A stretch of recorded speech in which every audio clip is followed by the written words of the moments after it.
Esse dia eu fiquei tão louca que eu virei na frente da médica e falei, querida, faz o seguinte, a próxima vez você sai correndo e pula, que a gente mora no 12º andar, porque é a terceira vez que eu tenho que resolver a sua vida e eu não aguento mais. Eu falei, o dia que você ficar presa numa cama, eu não vou cuidar de você, eu não vou perder minha vida cuidando de você, chega! A médica foi lá e descascou ela junto comigo. Resolveu? Não. E aí ela saiu do hospital e continuou vivendo essa loucura. Nesse meio tempo, a minha tia, a irmã dela, que eu também não falo mais, não falo com ninguém da família da minha mãe, começou a plantar a sementinha no meu ouvido. Naquela época eu tinha contato com ela. Maiara, será que a história do seu pai era bem assim mesmo? Porque assim, agora você tá vendo toda a loucura que sua mãe tá fazendo.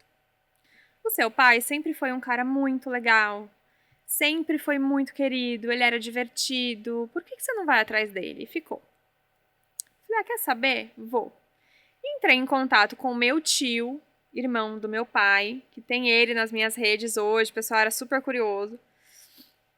E aí ele fez a ponte, mandei um e-mail pro meu pai. No que eu mandei e-mail, ele respondeu. E a gente começou a trocar e-mail. Eu até devo ter e-mail, mas eu não tive coragem ainda de resgatar isso. E a gente trocou vários e-mails por alguns meses. Aí um dia ele falou, posso te ligar ou te mandar mensagem? Um negócio assim, ó. Meu Deus, ele Não tô pronta pra esse passo. Aí eu falei, pode. Eu tremia.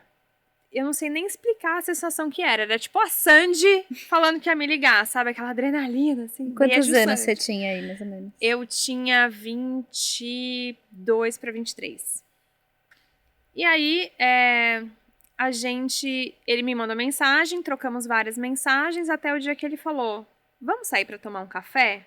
Pra jantar? Falei, vamos. Cara, no dia eu tava tão nervosa, eu não comia, sei lá, acho que eu tive até febre, assim.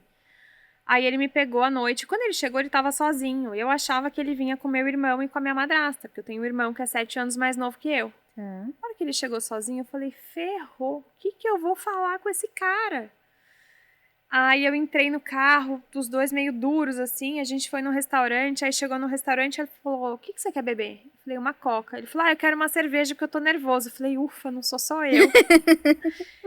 E aí a gente começou a conversar, ele falou, o que você quer saber? Eu falei, tudo, desde quando você conheceu a minha mãe. Só que eu não contei nada pra ele, do que você absolutamente sabia. Nada. Porque eu falei, eu não vou influenciar dele, né? A versão dele.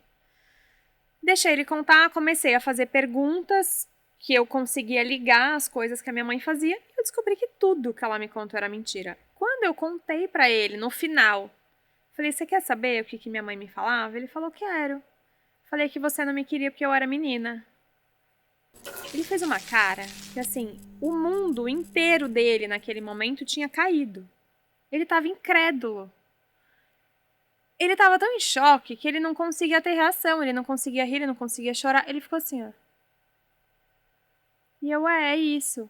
Ele não conseguia falar. E depois ele recuperou, né, o fôlego e tal, e falou, cara, nunca. Eu sempre soube que era menina. E ele me contou que foi ele que me registrou de fato, que ele nunca foi embora do hospital, que foi uma festa, enfim. Tivemos um contato muito próximo, a gente se falava desde então todos os dias por WhatsApp. Meu pai era uma pessoa muito feliz, muito do bem, muito alegre, piadista. Todos os dias ficava me mandando piada besta, assim, pra gente dar risada. A gente sempre se encontrava. Aí, passaram alguns anos, eu já tava com 26 para 27, eu conheci o meu marido, contei pra ele, naquela alegria de, nossa, comecei a namorar, vou dividir com você. E eu tinha uma coisa muito forte na minha cabeça, que era assim, eu sempre soube que eu ia perder os meus avós nova, porque eles eram meus avós. Uhum. Então existia ali uma diferença de idade grande. Quando eu reencontrei meu pai, eu falei, nossa, agora eu tenho pai. Não tô sozinha, quando eles morrerem eu tenho meu pai. E aí eu conheci meu marido, noivamos, foi tudo muito rápido. Em agosto, conheci meu marido em janeiro. Em agosto, ele pediu a mão do meu pai em casamento. A minha mão em casamento pro meu pai. Foi uma semana antes do Dia dos Pais. Uhum. E foi super de surpresa, assim. Apareceram flores, meu pai emocionado, fizeram um discurso. Meu pai falou que ia me dar a festa. Eu não queria nada muito demais. Passamos a semana inteira falando do casamento. Na sexta-feira seguinte, 6 dias depois, o meu pai morreu. Ele estava no Pará, a trabalho, ele tinha uma empresa. E aí eu recebi a notícia pela minha madrasta, que foi super pesado, assim. Imagina. Tava todo mundo incrédulo. Meu pai infartou aos Uhum. 51 anos. Uau. Eu tinha acabado de fechar o convite do casamento no mesmo dia. Eu tinha falado com ele um dia antes sobre o buffet.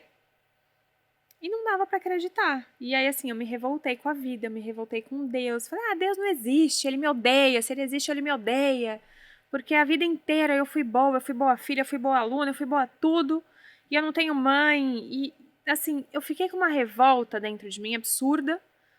A gente não sabia mais se o casamento ia acontecer ou não, porque ele faleceu 3 meses antes do meu casamento. Uhum. Então, a gente parou com todos os planos. 1 mês e meio depois, a gente retomou o plano, porque ele tinha amado a data, que foi 11/11, que ele gostava dessas coisas, e ele falou que era um portal maravilhoso.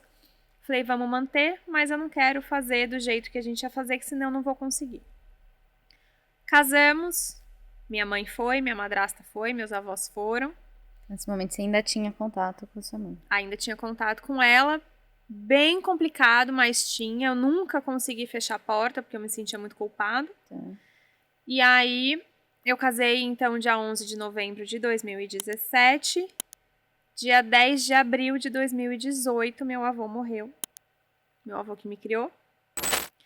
Dia 10 de novembro de 2018, no dia que fez 7 meses do meu avô, a minha avó morreu.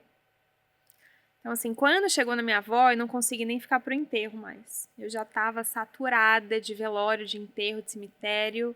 Eu tava numa depressão muito profunda. De um tempo ali de sofrimento muito grande, né? Eu entrei numa depressão muito profunda. Foi meu marido que foi lá no fundo do poço muitas vezes me resgatar. Sobrevivi, fiz terapia, retornei, assim, falo que eu voltei pra superfície e consegui respirar. Em 2020, na pandemia, dia 29 de abril, eu descobri que eu tava grávida. Nunca tive sonho de ser mãe, porque eu nem sabia que tipo de mãe eu ia ser. E ali eu encontrei, assim, uma cura interna absurda, porque até eu ter o meu filho, eu ainda não sabia que tipo de mãe eu ia ser. Eu tava muito feliz, curti a barriga, fui uma grávida muito feliz, mas como que eu ia lidar com a criança, com as emoções, com tudo, né? E meu filho é a coisa mais maravilhosa do mundo, assim. Depois que ele nasceu, a minha mãe aprontou algumas mais, tentou a última vez, fui resgatar ela de novo. Depois disso, eu consegui cortar a relação. Tá. Porque ela ia e voltava, ia e voltava. Na última vez que ela voltou, eu falei, é a sua última chance. O meu filho tem 2 anos, eu não vou submeter essa criança a um abandono de uma avó. Eu tive avós maravilhosos, eu não vou deixar que você quebre essa imagem de avô e avó maravilhoso, porque ele tem 2 avós maravilhosos, que são os meus sogros. Uhum. Então, ou você aproveita, ou você não tem mais chance. Ela não aproveitou. Ela conheceu um cara no TikTok, queria levar pra minha casa, nunca tinha visto, assim, uma coisa absurda de novo. E aí ela simplesmente se mudou pro estado onde esse cara mora, não me contou nada, eu soube por terceiros, eu falei, bom, então agora que você foi, você não volta. Uhum. Tô muito bem, obrigada.